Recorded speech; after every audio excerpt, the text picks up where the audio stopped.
Jeevanjee Garden is the only park in the city which is directly owned by the people and have been donated by Ali Baimula, the Asian-born Kenyan entrepreneur.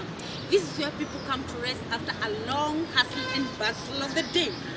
The park also holds various meetings where people from different groups come to discuss issues. The Jeevanjee Garden is bounded by Moi Avenue, Monrovia Street, Muindi Street, and Moktadada Street towards the northern, making it easily accessible to residents from all corners of the city. Jeevanjee Garden's location makes it an ideal recreational park for city residents. The park features beautiful gardens and trees providing a welcoming shade from the tropical sun. It is dotted with artistic benches and sculptures that add to its appeal. On the western end of the park, close to entrance of Muindi Street, there is a statue of Ali Bahimula Jeevanjee, donated to the residents of Nairobi in 1906 by Ali Bahimula Jeevanjee.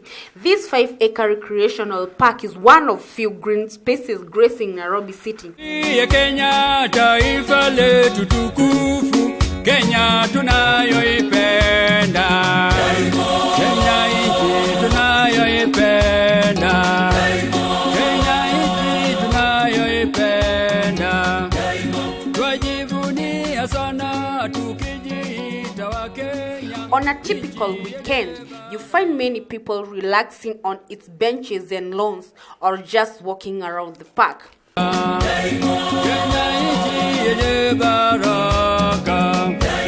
Kenya makao yetu ni nchi ya kupendeza, kamwe Kenya hatutaiacha. The park is also home to Bunge la Wananchi, a grassroots to people's parliament. This is a collection of activists who meet in this park for informal debates and also discussions on issue of the day. And since smoking in public places is prohibited in Kenya, one of the few designated smoking zones in the city is situated in this park. Ujitengane na mambo yenye kuvunja amani. Hatutaki matata Kenya. On 17th February 2015, the Queen Victoria's statue at the park was vandalized 109 years after the unveiling by Duke and Duchess of Connaught on 17th March 1906. This statue is on the eastern end of the park, close to the entrance of Moi Avenue prior to independence. The statue helped deter the land grabbers in the colonial government from destroying this park, as such an action would have been disrespectful to British royal family. The same concern does not apply to Kenya's post-independence government, so there is no telling how long the political class in Kenya will preserve the park. Only pedestal it was mounted on was left intact, unless well-wishers or the government steps in to replace it with a replica. Future generations are only left with photographic images of this piece of Kenya's history.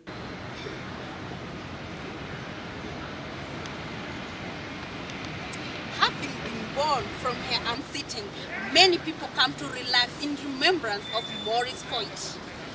The park, however, has more than one occasion been faced with extinction when the Nairobi City Council, in collaboration with development partners, planned in 1991 and later in 2007 to develop it by constructing in its place a multi-story parking lot, a bus terminus, market, theater, shopping mall, and other buildings.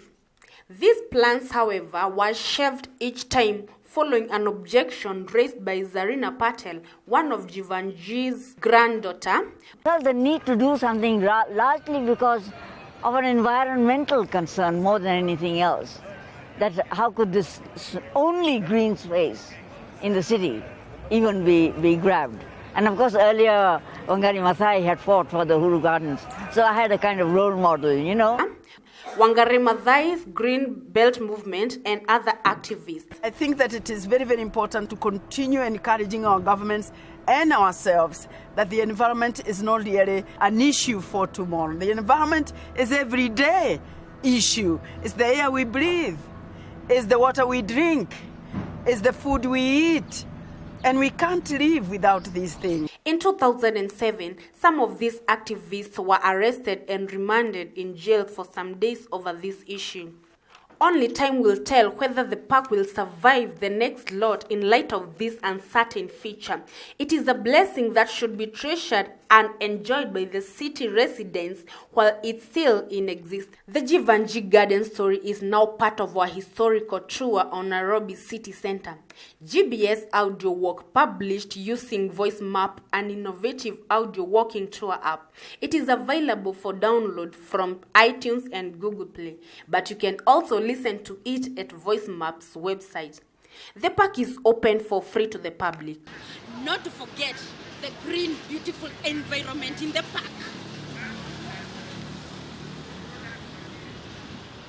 Alice Njeri from Jeevanjee Garden, Nairobi. Hatutaki matata Kenya.